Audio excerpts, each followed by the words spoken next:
All this we pray in Jesus' name, amen. In the name of the Father, and of the Son, and of the Grow up, we see her smile. We see her laugh, and we see her everything. And now we are about to see her as a grow-up lady. Luella is the second among the four siblings of Mr. and Mrs. J. Amion. She is currently studying at Garcia College of Technology, grade 12 Humanities and Social Sciences. She studies well to financially secure and to make better choice by focusing on the positive aspect of life. Truly a lady of a good heart, character, and ambition. Luella stands for lovely, outstanding, wonderful, elegant lady, and amazing. Ladies and gentlemen, may I introduce to you for her grand entrance, the debutante Miss Luella Espino Amion. A round of applause, please.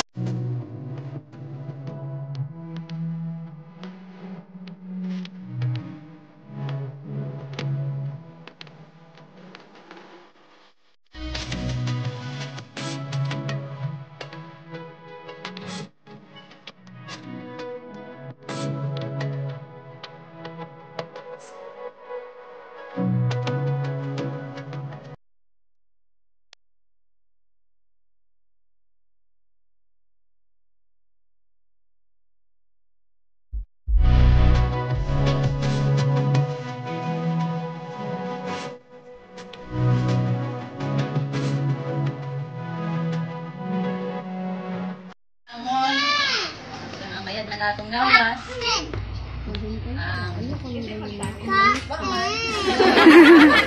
Welcome ka mo sa amon niya sa kiri nga vacation.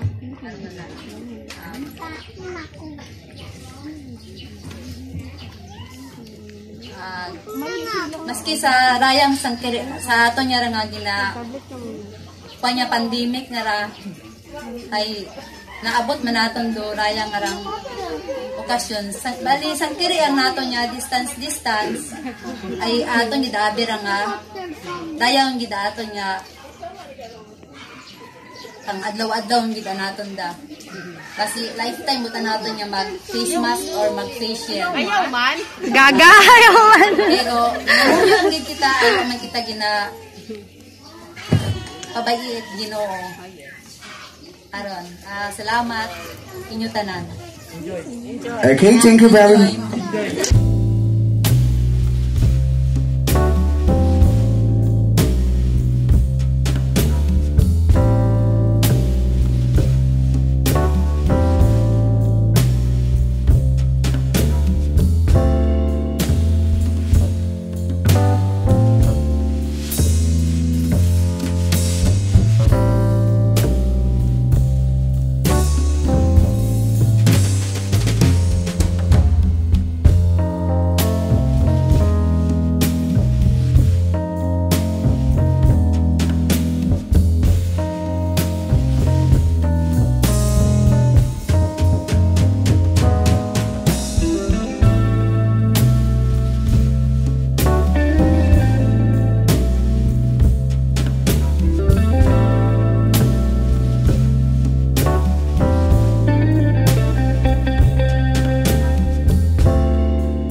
Yan. Kinakamusta ko kayong lahat sa ngayon. Alam kong happy kayong lahat dyan. At sana ay mag-enjoy kayo sa araw na ito. Especially kay Wela. Wela, happy birthday. Alam kong 18th birthday mo ngayon. So, I hope na mag-enjoy ka kasama mga friends mo, mga mahal mo sa buhay. At gusto ko lang sana na tuparin mo yung mga pangarap mo. Mag-aral mabuti. Focus sa yung pag-aaral at sikapin matapos kung ano mang ang pangarap mo sa iyong buhay. At alam kong ang mga parents mo ay nariyan lang para mag-guide sa iyo sa lahat ng kailangan mo, sa lahat ng gusto mo. At maaaring kami rito ay pwede rin mag-share kung ano man ang blessings namin, ay pwede kayo naming tulungan. Sana ngayon ay 18th birthday mo at enjoy ka lang. At salamat sa lahat ng tulong na ginawa sa'yo, kung si Aiza or sino man dyan na in-organize ang celebration mo ngayon. Thank you sa inyong lahat dyan at naayos nyo rin ang lahat ng ito. At sa ulitin, sa inyong lahat dyan, sa lahat ng mga kamag-anak ko, kapatid, mga pamangkin, apo, mag-iingat tayong lahat. At alam nyo naman sa panahon ngayon, meron tayong kalaban na hindi natin nakikita. Matagal na namin gustong umuwi dyan, pero hindi pa rin namin matupad gawang anong issue ngayon sa buong mundo. Hindi lang naman dito sa amin, kundi para din dyan. At ang gusto ko sana sa aking mga kamag-anak dyan magtulungan na lang sana. At ito, focus ko kay Wela. Wela, ngayon nagkakaedad ka na rin, sana naman ay pagdating ng araw, ikaw naman ang makatulong sa mga magulang mo. Tulungan mo rin sila kung anong kailangang dapat gawin. At yan lang. Ang sabi naman namin sa'yo, kung anong gusto mong gawin sa pag-aaral mo, anong kurso mong gawin, okay lang naman. Nakahanda naman kaming tumulong. Lalo na sa'yo. Napag-usapan na namin ni mama mo yan. Enjoy lang sa life mo. Palaging magdasal. At gusto kong lumaki kang maging masunurin. At maging magalang sa mga matatanda. Sana huwag mong kalimutan na sa iyong pag-aaral na yan ay kailangan mo talagang i-focus ang sarili mo dahil mahirap talagang walang natapos. Kahit saan ka man magpunta, at least kung ano man ang natapos mo, hindi ka maiilang kung saan ka man makarating.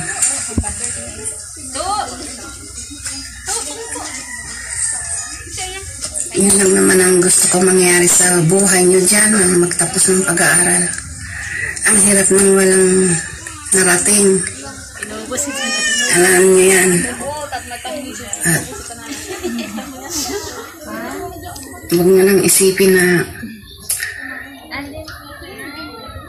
marami pang mga pagsubok na darating sa buhay natin. At sana naman yun ay palagi na lang tayong magdasal na tayo laging ligtas. At sa mga kapatid ko dyan, sana magkikita-kita tayo soon kasi gustong-gusto ko nang umuwi dyan. ready na ako. Oh. Marami pa sanang, kaya lang ayoko ng madrama. Gusto ko na lang Wela, happy birthday uli. Enjoy mo lang yung sarili mo. Kung ano man ang mga problema, maging honest ka lang sa magulang mo. Yun lang. At thank you sa lahat sa nag-organize nitong birthday mo kay Aiza. Thank you talaga sa'yo, Aiza, at kung sa lahat-lahat. Sige, salamat na lang. Thank you. And I'll see you soon. Blessed I feel to have such a wonderful person like you in my life. You really made my day more special. Thank you for coming to my party, and I'm blessed by your love. You brought me so much joy on my special day. You never know that the best gift you could give me was the gift of showing up. Thank you for making it memorable for me and making my day so magical.